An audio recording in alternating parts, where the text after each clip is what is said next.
নমস্কার এভরিওয়ান, সবাইকে ওয়েলকাম করছি নতুন একটি রেসিপি দেখার জন্য।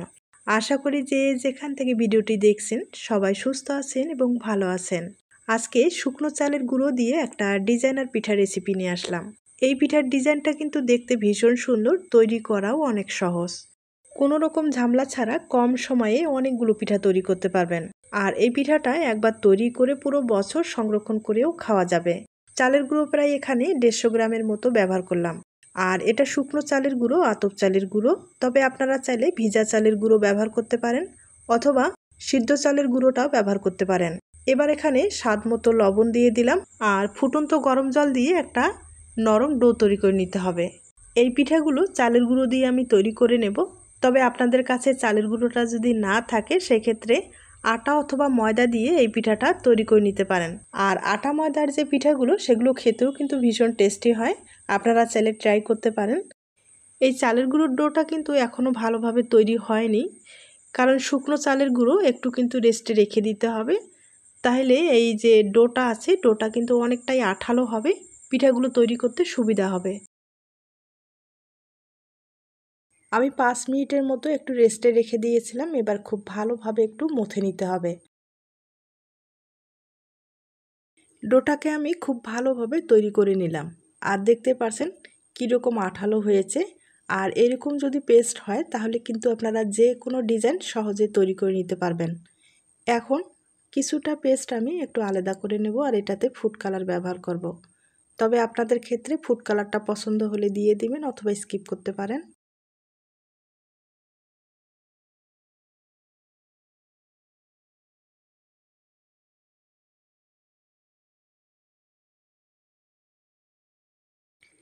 চালের পেস্টটা রেডি করে নিলাম। এখন প্লাস্টিকের ব্যাগে ভরিয়ে নেব। তবে আপনাদের কাছে সিরিঞ্জ থাকলে সিরিঞ্জের সাহায্যে পিঠাগুলো তৈরি করে নিতে পারেন। আর যাদের সিরিঞ্জ নেই তারা কিন্তু প্লাস্টিকের ব্যাগে, মানে যে কোনো নর্মাল প্লাস্টিকের ব্যাগে ভরিয়ে ডিজাইনগুলো তৈরি করে নিতে পারেন।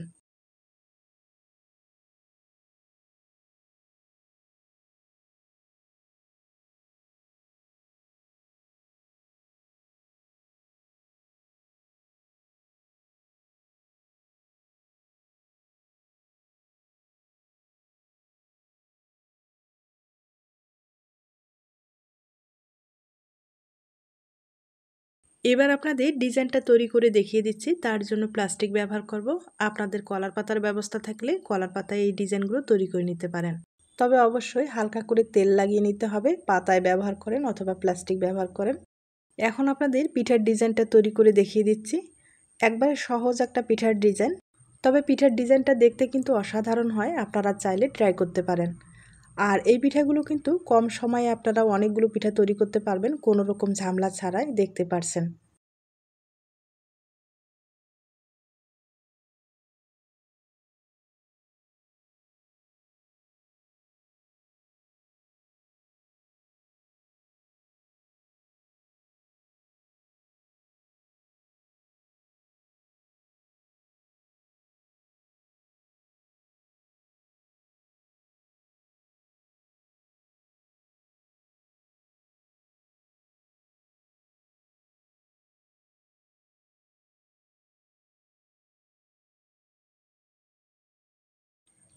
দেখতে পারছেন পিঠাটা কতটা সুন্দর হয়েছে। আর কম সময়ে কিন্তু এই পিঠাটা তৈরি করা যায়। একইভাবে আমি আরেকটা পিঠা তৈরি করে আপনাদের দেখিয়ে দিচ্ছি। এই চালের পেস্টটা যদি ঠিকঠাকভাবে তৈরি করা যায় তাহলে পিঠাগুলো তৈরি করতে কিন্তু কোনো রকম ঝামেলা হবে না। একবারে কম সময়ে আপনারা পিঠাগুলো তৈরি করে নিতে পারবেন।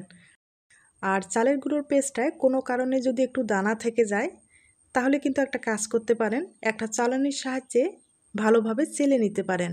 আর চেলে নিলে খুব কম সময়ে আপনারা পিঠাগুলো তৈরি করে নিতে পারবেন কোনো রকম ঝামেলা ছাড়া।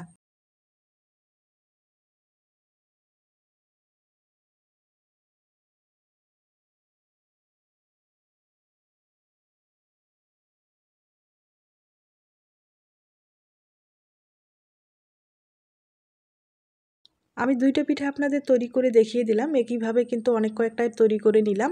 এখন পিঠাগুলোকে ভাপিয়ে নিতে হবে। আর ভাপ দিতে বেশি সময় লাগবে না, 30 সেকেন্ডের মতো ভাপ দিলেই হয়ে যাবে। তবে একবারে কিন্তু অনেক কয়েকটা ভাপ দিতে যাবেন না, ডিজাইনটা নষ্ট হয়ে যেতে পারে। একটা একটা করে ভাপ দিলে পিঠাগুলো কিন্তু সবচেয়ে বেশি ভালো হবে।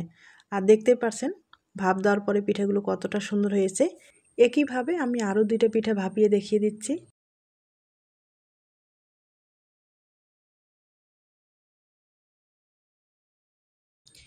এই পিঠাগুলো ভাপিয়ে নেওয়ার পরে রৌদ্রে শুকাতে হবে, আর রৌদ্রে শুকালেই কিন্তু আপনারা দীর্ঘদিন পর্যন্ত সংরক্ষণ করতে পারবেন। আর পিঠাগুলো কিন্তু এতটাই হালকা, রোদের যদি ব্যবস্থা না থাকে তাহলে কোনো সমস্যা নেই, ফ্যানের নিচে রেখেও শুকাতে পারেন, অথবা হালকা আলো বাতাসের মধ্যে রেখেও পিঠাগুলো সহজেই শুকিয়ে যাবে। আর আমি অনেক কয়েকটা পিঠায় ভাপিয়ে নিলাম। এবার আপনাদের প্লাস্টিক থেকে পিঠাগুলোকে আলাদা করে দেখিয়ে দিচ্ছি।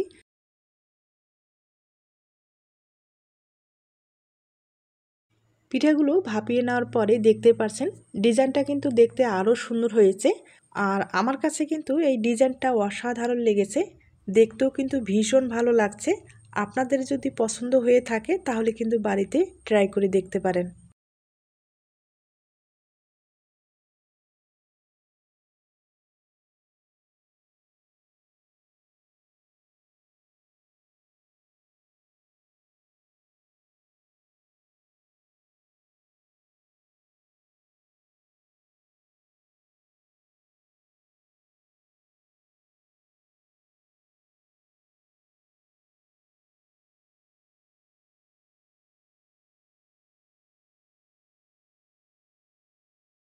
এবার পিঠাগুলোকে রৌদ্রে শুকিয়ে নিতে হবে, আর রৌদ্রে শুকার পরেই আমি আপনাদের দেখিয়ে দিচ্ছি।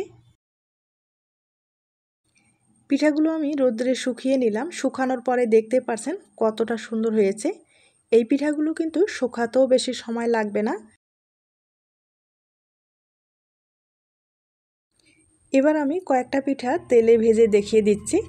তবে পিঠাগুলো এতটাই হালকা, বেশি আছে কিন্তু ভাজতে যাবেন না, পুড়ে যাওয়ার সম্ভাবনা বেশি থাকবে। তাই হালকা আছে তেলে দেবেন আর তুলে নেবেন। পিঠাগুলো কিন্তু তেলে দিলেই ফুলে ডবল হয়ে যাবে, দেখতেই পারছেন। আমি আপনাদের কয়েকটা পিঠা তেলে ভেজে দেখিয়ে দিচ্ছি।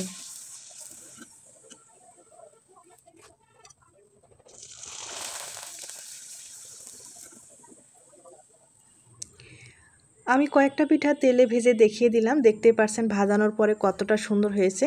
আমি সামান্য পরিমাণে একটু চিনি ছড়িয়ে দিচ্ছি, তাহলে পিঠাটা খেতে ভালো লাগবে।